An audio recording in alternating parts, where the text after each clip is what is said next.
Good afternoon, good evening, YouTube. This is Engineer Pat 5290 coming to you with an explanation of a slug set.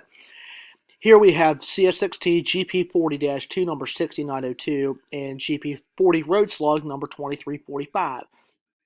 As you can see, the GP40-2 up front was built for the C&O.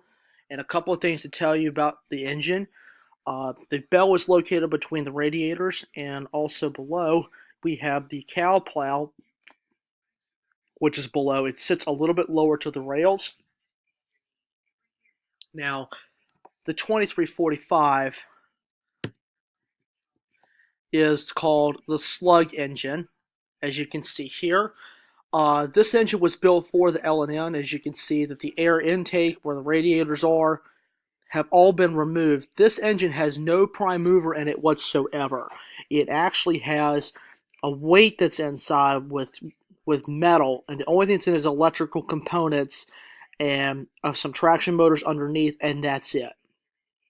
So there's nothing in the fuel tank. It gets its power from the 6902, and the Slug can run up to about 25 miles an hour under its own power. Anything above 25 miles an hour, the 6902 will provide the actual power. As you can see, there's also ditch light handles here that look like a J. That was an L&N mechanical spec. And here, I can switch back. There we go. The bell here for the 6902 was a mechanical department requirement for the C&M. So that's a little brief explanation on how these babies work. You'll see these a lot on local and yard jobs. Really, really interesting to get these. And see here on the 2345, the back headlight has been removed. So anyway, thought I would give a little explanation on this. And any questions or comments, please leave them in the description box.